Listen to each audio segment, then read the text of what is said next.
குரு வாழ்க, குருவே துணை, குருவே சரணம்.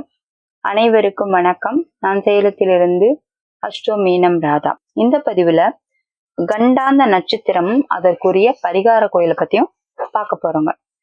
அதாவது கண்டாந்த நட்சத்திரங்கள் அப்படின்னா நீர் ராசியின் கடைசி பங்கில் இருக்கக்கூடியதும் நெருப்பு ராசியின் ஆரம்பத்தில் உள்ளக்கூடியதும் கண்டாந்த நட்சத்திரங்களாக சொல்லப்படுகிறது. அப்படி பார்த்தோம் அப்படின்னா மேச ராசியில இருக்கக்கூடிய அஸ்வினி நட்சத்திரம், சிம்ம ராசியில் இருக்கக்கூடிய மக நட்சத்திரம், தனுசு ராசியில் இருக்கக்கூடிய மூல நட்சத்திரம், அடுத்தது நீர் ராசியின் கடைசியில் இருக்கக்கூடிய கடகத்தில் இருக்கக்கூடிய ஆயில்ய நட்சத்திரம், விருச்சகத்தில் இருக்கக்கூடிய கேட்டை நட்சத்திரம், மீனத்தில் இருக்கக்கூடிய ரேவதி நட்சத்திரம். இந்த 6 நட்சத்திரங்களும் கண்டாந்த நட்சத்திரங்கள் என்று சொல்லப்படுகிறது. இந்த நட்சத்திரத்துல பிறந்திருக்கவங்களுக்கு அதிகப்படியான துன்பங்கள் இருந்துகிட்டே இருக்கும்.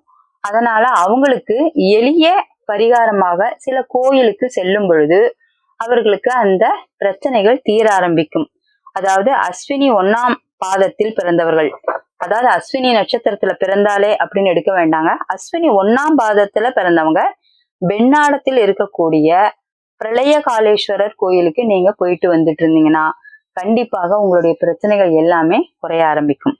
அடுத்தது ஆயில்யம் 4ஆம் பாதத்தில் பிறந்திருக்கக்கூடியவர்கள் காஞ்சி வரதராஜ பெருமாள் கோயிலுக்கு சென்று வரும் பொழுது உங்களுடைய பிரச்சனைகள் படிப்படியாக குறைய ஆரம்பிக்கும். மக நட்சத்திரம் 1ஆம் பாதத்தில் பிறந்திருக்கக்கூடியவர்கள் திண்டுக்கல் நத்தம் தவசி மேடையில் இருக்கக்கூடிய மகாலிங்கேஸ்வரர் கோயிலுக்கு சென்று வருது நல்ல பலனை கொடுக்கும். அடுத்தது கேட்டை 4ஆம் பாதத்தில் பிறந்திருக்கக்கூடியவர்கள் மதுராந்தகத்தில் உள்ள ஏரிகாத்த ராமர் கோவில் சென்று வரும் பொழுது அவர்களுக்குடைய பிரச்சனைகள் எல்லாமே படிப்படியா குறைய ஆரம்பிச்சிடும். மூல நட்சத்திரம் 1ஆம் பாதத்துல பிறந்திருந்தா சுவாமிமலை சுவாமிநாதர் திருக்கோயில் சென்று வரும் பொழுதும் அல்லது திரு ஆனைக்காவில் இருக்கக்கூடிய ஜம்புலிங்கேஸ்வரர் கோயிலுக்கு சென்று வருவதும் நல்ல ஒரு பலனை கொடுக்கும்.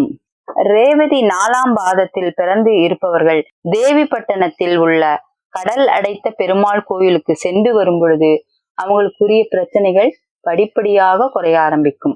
அதாவது அஸ்வினி 1ஆம் பாதத்தில் பிறந்தவர்களுக்கு தெய்வ சாபமும், மகம் 1ஆம் பாதத்தில் பிறந்தவர்களுக்கு பித்திருக்களின் சாபமும், மூலம் 1ஆம் பாதத்தில் பிறந்தவர்கள் குரு சாபமும் பெற்றவர்களாக சொல்லப்படுகிறது. ஆக அவர்கள் வாழ்க்கையில் முன்னேற்றம் என்பது இல்லாமல் மிகவும் மன சஞ்சலத்தோடு இருப்பார்கள். ஆகவே இந்த கோயில்களுக்கு சென்று வரும் பொழுது நிச்சயமாக அவர்களுக்கு ஏற்றம் உண்டாகும்.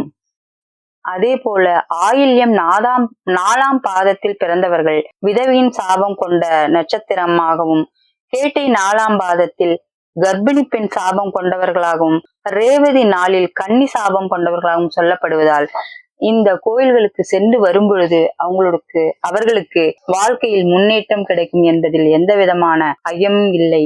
நன்றி. வாழ்க வளமுடன். சர்வம் சிவார்ப்பணம்.